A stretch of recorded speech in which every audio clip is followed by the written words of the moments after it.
अभी तक हमने पढ़ा कौन कौन सी कैटेगरीज को, क्लासिफिकेशंस को, बाय फंक्शन, बाय रिस्पॉन्सिबिलिटी देखा था। फिर सेकंड में हमने बाय कंट्रोल देखा था। थर्ड पे हमने बाय नेचर देखा था, बाय एलिमेंट देखा था। फोर्थ पे हमने बाय नेचर देखा था।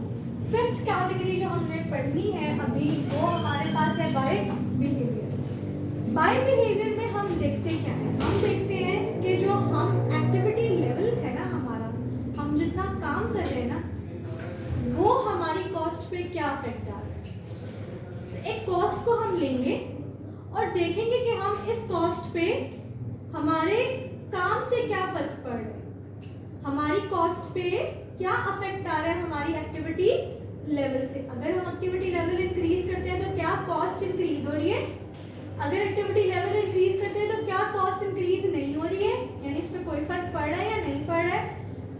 अगर हमारी एक्टिविटी लेवल इंक्रीज हो रहा है तो क्या कॉस्ट कम तो नहीं हो रही, यानी एक्टिविटी लेवल इंक्रीज हुआ तो कॉस्ट कम हुई, बढ़ी, उसको कोई असर नहीं हुआ। हम इस चीज पे कॉस्ट पे क्या इफेक्ट आ रहा है ये देखते हैं एक्टिविटी लेवल का। बाय बिहेवियर में क्या देख रहे हैं हम कि जो हमारा एक्टिविटी लेवल है, एक्टिविटी लेवल के चेंज होने से हमारी कॉस्ट पे क्या इफेक्ट आ रहा है। ठीक है, अच्छा बाय बिहेवियर में मैंने बोर्ड पे लिखा है, मसला बाय बिहेवियर में बोर्ड पे लिखा है मैंने कि हमारे पास चार कैटेगरीज हैं। बाय बिहेवियर में हम कॉस्ट को चार नजर से देखेंगे। हम कहेंगे या एक कॉस्ट वेरिएबल कॉस्ट कहलाएगी, कोई भी कॉस्ट, या उसको हम एक फिक्स्ड कॉस्ट कहेंगे, या उसे क्या कहेंगे सेमी वेरिएबल। सेमी वेरिएबल का मैंने दूसरा नाम लिखा है सेमी फिक्स्ड, या फिर मिक्स्ड कॉस्ट। ये एक ही कॉस्ट के तीन अलग अलग नाम हैं, सेमी वेरिएबल, सेमी फिक्स्ड और मिक्स्ड कॉस्ट। और चौथी कैटेगरी मैंने क्या लिखी है स्टेप कॉस्ट या स्टेप फिक्स्ड कॉस्ट। ठीक है, इसको सिर्फ स्टेप कॉस्ट भी बोल सकते हो। अच्छा जी, चार है वेरिएबल, फिक्स्ड, सेमी वेरिएबल और स्टेप फिक्स्ड। पहली दो को डिस्कस कर लेते हैं आज। वेरिएबल कॉस्ट कौन सी कॉस्ट होगी, किस कॉस्ट को हम वेरिएबल कॉस्ट कहेंगे। बाय बिहेवियर में हम क्या देखते हैं कि एक्टिविटी लेवल से कॉस्ट पे क्या इफेक्ट आ रहे हैं ना, तो जरा देखें इस पे क्या बात हो रही है।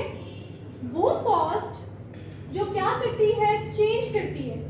ये कॉस्ट चेंज हो रही है, कहाँ चेंज हो रही है, टोटल में चेंज हो रही है।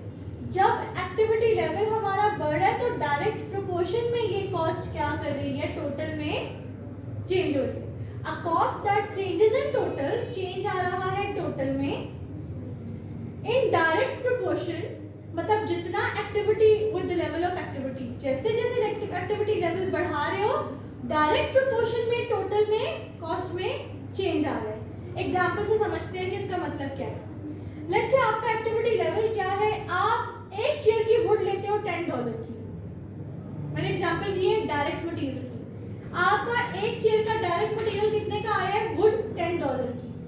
अब अगर आप एक चेयर बनाओगे, एक चेयर की वुड कितने की आएगी, $10 की, तो इन टोटल आपको कितना पे करना पड़ेगा, 1 into 10 इज टोटल कॉस्ट आपको कितनी पड़ेगी 10।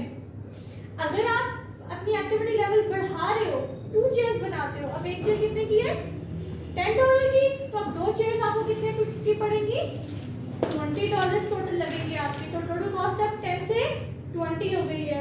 3 चेयर्स बनाई तो एक चेयर 10 है, तो 3 चेयर कितने की हो गई, शहीद लोग द बोर्ड अभी छोड़ दे, तो 3 चेयर्स कितने की हो गई, $30 की। आपके यूनिट्स इंक्रीज हो रहे हैं, एक्टिविटी लेवल बढ़ रही है, तो कॉस्ट भी टोटल में कॉस्ट भी क्या हो रही है, टोटल कॉस्ट भी ये वाली क्या हो रही है, जैसे जैसे यूनिट्स बढ़ रहे हैं उसी स्पीड से टोटल कॉस्ट में भी चेंज आ रहे हैं। यानी आपकी टोटल कॉस्ट डायरेक्ट प्रोपोर्शन में एक्टिविटी लेवल के साथ चेंज हो रही है ना, ऐसा ही है। तो ऐसी कॉस्ट जो टोटल में एक्टिविटी लेवल पर बढ़ने पर बढ़ेगी, पर यूनिट क्या है, ये पर यूनिट इफेक्ट बताएं, पर यूनिट क्या रहेगी, क्या रहती है, सेम।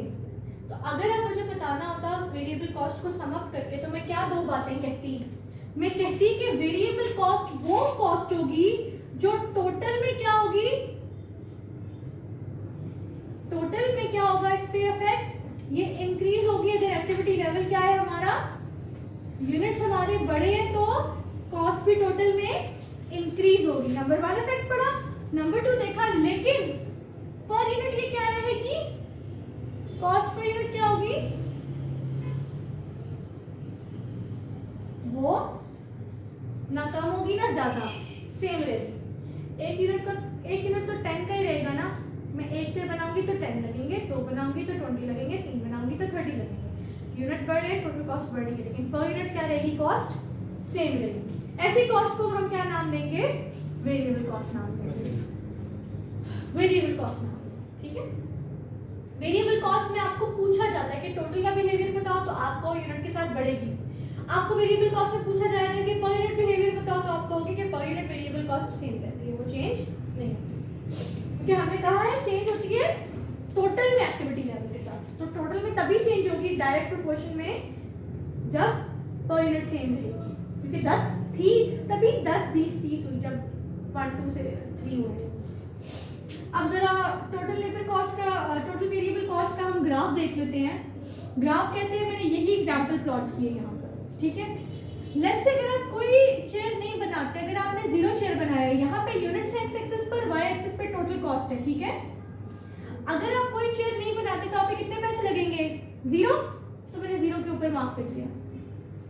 अगर आप एक चेयर बनाते हो तो कितने पैसे लग रहे थे, तो 1 के ऊपर 10 के सामने कहाँ आ रहा है ये डॉट, इधर आ रहा है।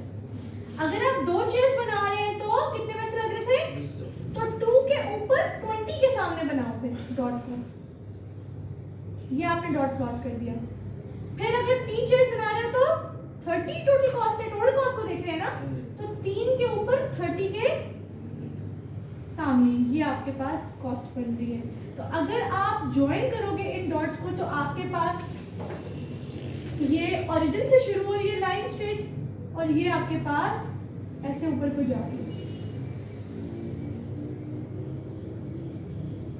समझ आ रही है। तो इसकी शक्ल कुछ इस तरह से ओरिजिन से स्टार्ट होते हुए ऊपर स्ट्रेट लाइन में मूव कर रही है।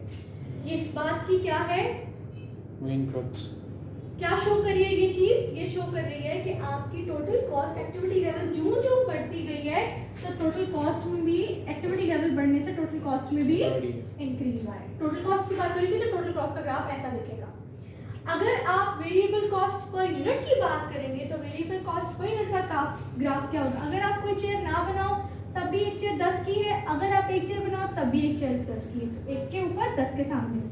2 चेयर बनाओ तब भी एक चेयर 10 की है, 3 बनाओ तो भी 3 के ऊपर 10 के सामने, क्योंकि एक चेयर तो 10 की ही रह रही है ना।